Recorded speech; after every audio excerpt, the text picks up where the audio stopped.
Good afternoon, ABM2 and ABM4. Today, we'll be proceeding to our next topic after the vertical and horizontal analysis.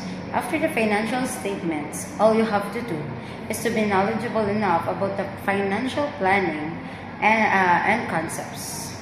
We will be encountering different tools or different statements that can be used to have a different financial plans. Be guided with these objectives. You have to define first what is financial planning in simple terms. You have to identify the steps in the financial planning process and explain basic type of budgets and participates in collaborative financial decision-making tasks. Let's start.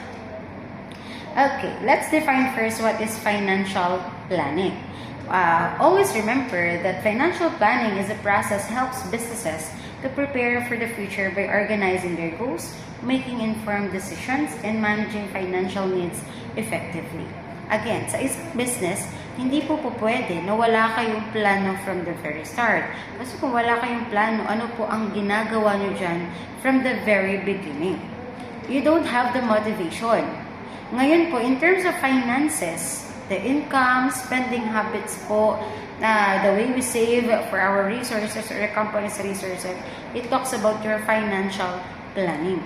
In financial planning, we have these two so-called short-term and long-term goals. The first short-term is it is around only for 1 to 2 years. Huwag malilito. Kapag long years naman po or long-term, doon na papasok yung longer period of time. 3 years up to 10 years, 3 years up to 15 years. Depende kung ano magiging plano nyo po doon or towards your business. Okay. Pagdating po dito sa financial planning, we have these different processes. The first one, you have to familiarize or you have to know your horizon. Plan your horizon. What does it mean to have your own horizon?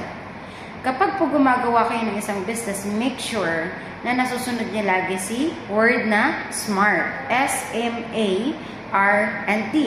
Specific, measurable, attainable or achievable, realistic, and time-bounded. Ngayon po, kay planning the horizon, kukunin natin sa letter T, which is yung time-bound.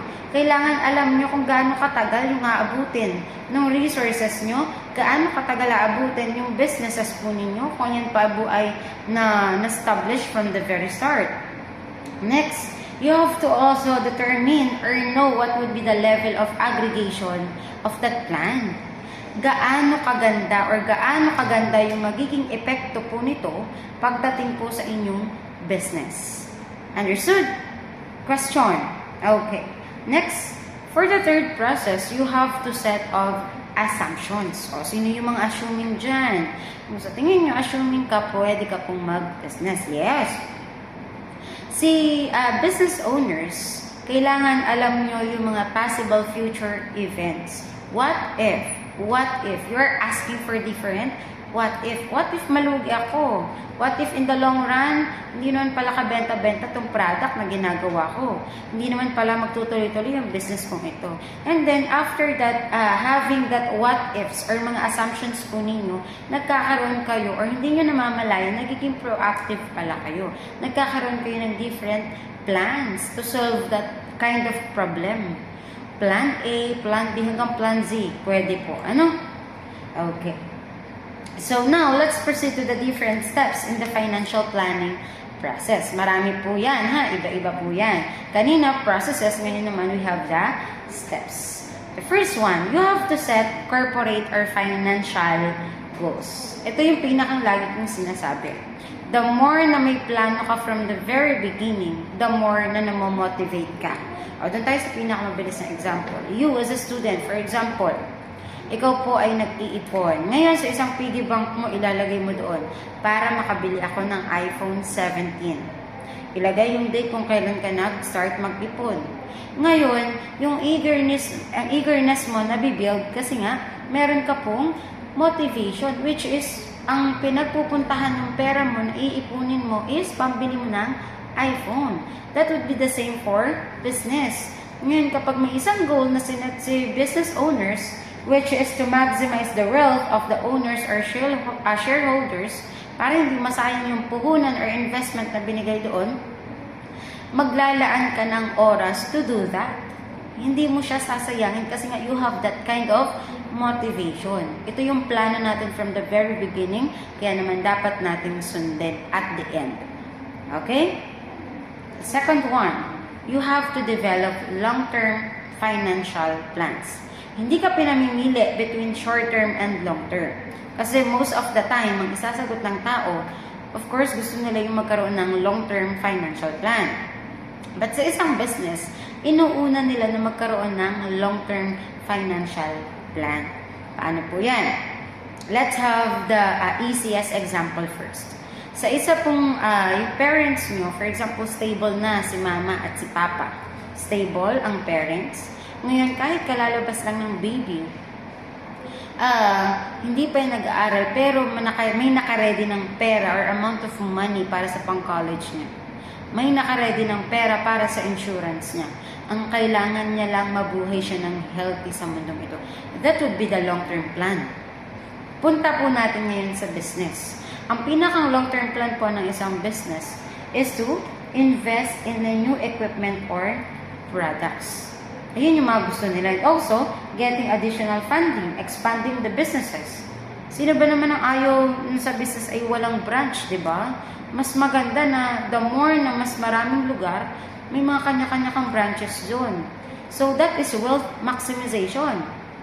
Alam mo na yung target market mo, hindi lang nandito sa lugar na to.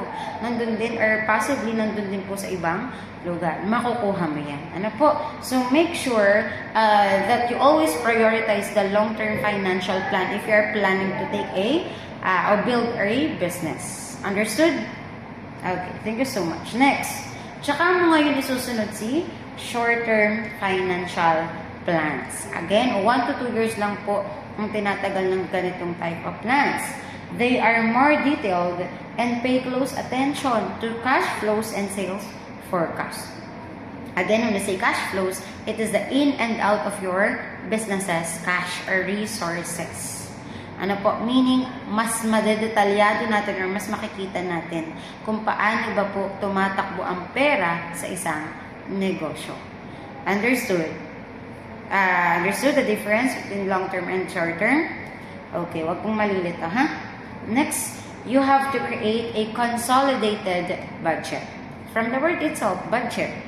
You are allocating money to different obligations that you have. Sa isang family, hindi may iwasan na hindi kailangan mag-budget, right? Apo, so kayo na kailangan, halimbawa, pagsahod ng isang nagtatrabaho sa isang family, ngayon, nakasobre na agad yung para sa bills, para sa allowance sa mga anak kung napasok, sa savings, so huwag kakalimutan ang savings, and other emergencies na kailangan paglaanan. So, sa isang company, ganun din po, sa isang businesses, make sure na nababudget nyo or na-allocate nyo ng maayos yung pera nyo the way kung ano ang kailangan na paglaanan sa isang company. Okay? This is used to create a cash budget. Minsan, may mga biglaan na kailangan ilabas. Kailangan may makukuhanan. Again, different or magkaiba po ang pera ni owner sa pera ng business. Huwag nyo laging i-interconnected po yung dalawa. Naintindihan ba? Okay. Don't forget the consolidated budget. Again, what are the different steps in the planning financial process? You have to set corporate or financial goals. The second one, you have to develop long-term financial plans. The third one, you have to develop short-term financial plan. And for the last one, don't forget to create a consolidated budget. Okay, very good. Now, let's proceed or let's dive deeper to the word budget. Budget, these are the financial plans that help estimate the income and expense of a business over a specific period. Ngayon po, ang alam natin is yung budget, kung paano natin na-allocate yung money. For example, limited money.